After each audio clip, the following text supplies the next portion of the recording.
That's it. Yeah, it's just when people allow. See, I follow the thing. I think for myself. Yeah. So I don't watch TV or other stuff to tell me how to think. I try to analyze stuff myself and come up with solutions. So. Right. And I think I've been where other people have been. Like you'll watch ESPN and you'll just regurgitate the same talking points they say.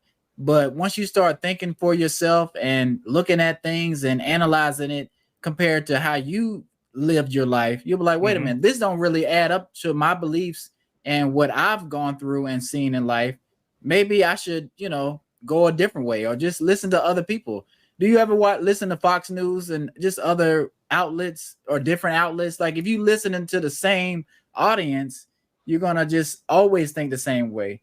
But if you listen to yourself, you listen to ESPN, you listen to different outlets, or you read. People don't want to read either, but read from a journalist, see what a journalist says. Right. Or just read some past books about sports from different people who played. And I kind of wanted to tie Phil Jackson in too, because people have criticized Phil Jackson. Phil Jackson won a lot of championships with the Bulls and he won with the Lakers too. But, people say, well, he had Kobe or he had Jordan or he had Shaq. And, what was the Lakers doing in '97? I don't know for a fact. When they had Pat Riley and no, they had 80s. I said '97 when they had Van Exel. They were still good. Eddie Jones. Yeah. Killer Neal just got over there. Did they win the championship? Campbell. They had Campbell. I don't think that team won. They ain't win no championship. How about 2008? How about '98? Did they win one? Nope. You see? Yeah. And Phil pushed him over the edge. But people still criticize and nitpick and look at Phil Jackson's culture. And that's just natural. You can do that. Ain't nothing wrong with that. That ain't hate. That's just, if we're gonna have you at a certain standard, we're gonna look at everything. That's just fair. Like people want to blindly follow stuff and not check. Like I say, we see you with a red hat that says "Keep America Great Again." Should I feel like you hate black people because that may be the narrative some people tie to that? Well, you should. You could assume stuff, but every time somebody assumes stuff on me, they usually wrong 100%. Right. Especially if you try to know what I'm thinking about. Right. Because have you lived in the South? Have you lived in the South and the North? I never lived. Well, I would say this is North, but technically it ain't. But I never lived in North, Brandon. Do you live above the Mason-Dixon line? I live at the Mason-Dixon line. Okay. Well, you on the other side. But I call it the North. Me personally, I call these people North. Okay, so they don't associate them as being North. Whether they just coastal. I don't know. I think they like in the middle or something. Yeah, but they North than me. Could they be frowning? Everywhere you go somewhere, it ain't no waving hair. It's everybody is. Yeah, that's how you know you're in the North. Driving the car. Yeah. That's all I got. Yeah, that's all I got on Nick and his leadership. He's a good coach. Great coach. He's retiring. I just gotta say, I think competition is influenced some of his retiring, along with other stuff. Do you think he's gonna come back? Do you think he's gonna come back to college or NFL? He's done. He can't come back. He's the king of Alabama. And what does that mean? I know that means something, but he's the king. He ain't gonna sign up to be a court jester again. Yeah. But you know what's funny? I was thinking, I was like, how big is Alabama? I was like, let me ask my wife, because my wife does know something about football. She went to South Carolina. She's a Gamecock fan. I said, do you know Nick Saban? She's like, no, I don't know Nick Saban. And I think a lot of people know Nick Saban, but is he a household name like that? Brandon, how you gonna ask your wife? Do you know? You can ask any black woman in the world. They're not gonna know Nick Saban. Or what's the percentage?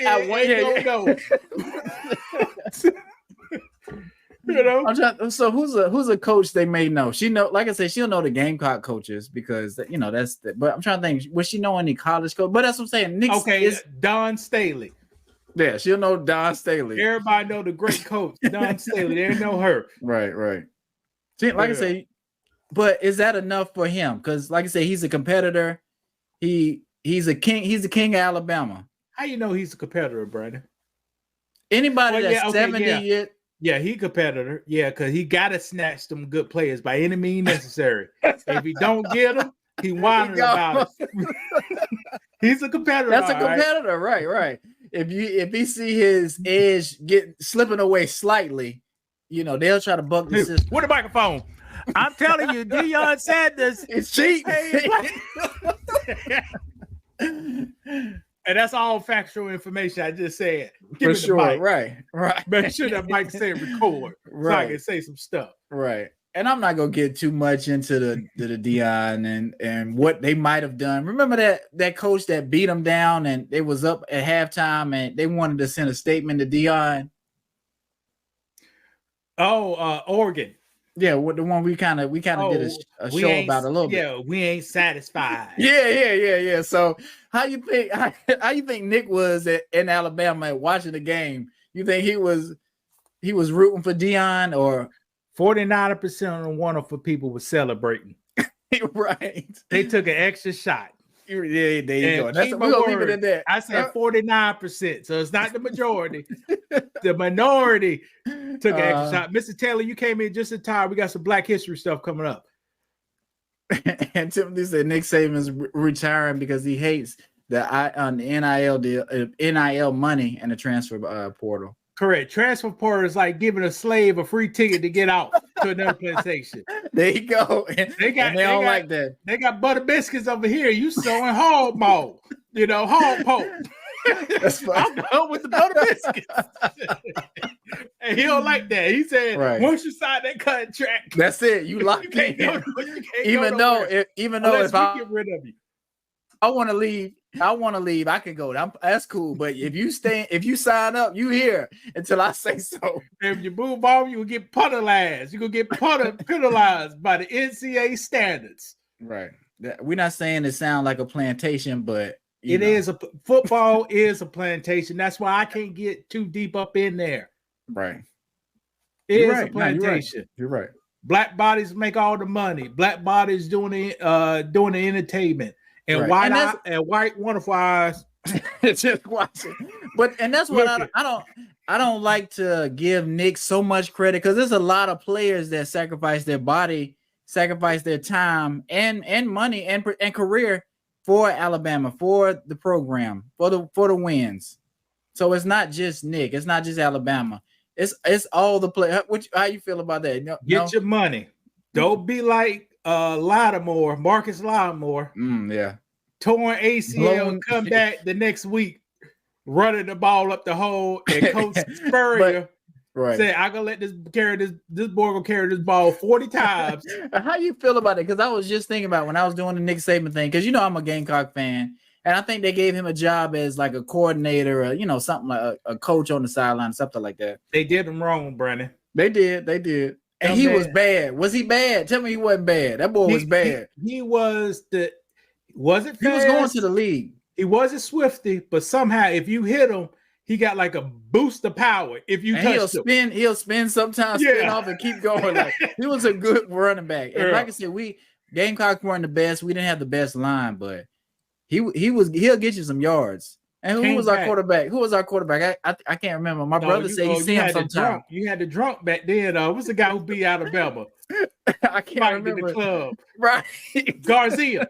Yeah. Oh, Steve Garcia. Yeah. There you go. I think my brother said he see him sometime driving around Columbia. Or maybe it's the other quarterback. But you ain't gonna see the good one. You ain't gonna see the white guy. Who's the other one? Because it's just funny to think back. Like, y'all lost his name. Because did he go to the league? He went to the league. Did he go to the league? He played 1 or 2 years, but he was a backup. He hurt his leg. They was gonna win the championship. Championship. He hurt his leg. Yeah, he was pretty good. I would look it up. Connor Shaw. Yeah. Connor Shaw was bad. Now that's like I said, we're fans of the Gamecocks, so of course we're gonna overvalue the quarterback a little bit, but he was pretty good. Brandon, he was a running quarterback. And he was wonderful. And what color was he? Okay, then that's an oxymoron almost. But he had that skinhead too. Yeah, so he ain't playing. He ain't playing. Right. That's funny. Now Carter Shaw was bad. Timothy said, hey, didn't I just tell you about this? Get your money, players. Get your money.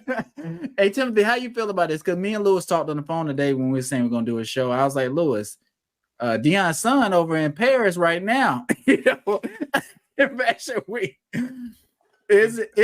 But let me ask you this since we're on it. Do you think, as from a coach's standpoint, do you think that's a good idea? Do you feel like he focused on football? And like I say, I'm not saying he needs to be. I'm not saying he needs to be. Brandon, do you know what football players do?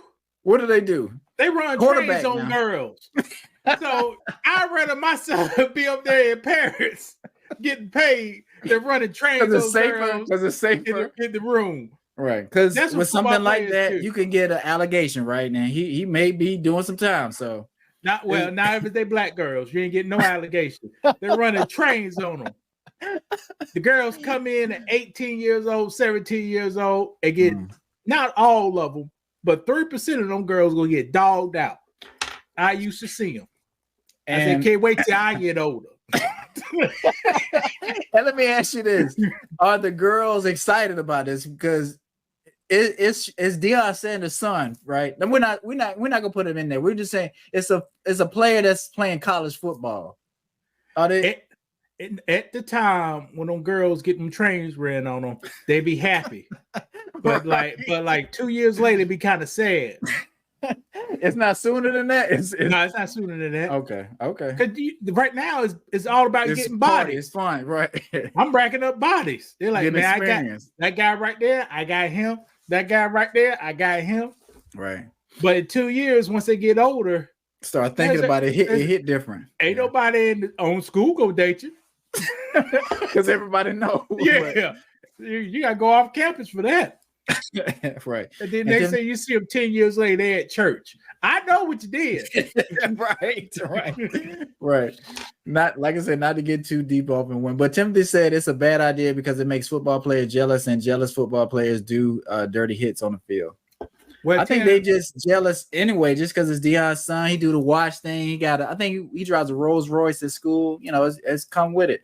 Well, Tim, you can't let haters stop you. Like when you got to be careful when if I was in Chicago, I wore my $50 chain right here. Somebody may think it's too shiny, and we might have to scuffle. So I might tuck it in a little bit. and that'll save your life. That one move could save your life. But we on a basketball field, man. Let me do my thing. Don't be hating on the players. Shit. Right. You know? Let me do my thing. Brandon, you want to get into some history? Yeah, let's go.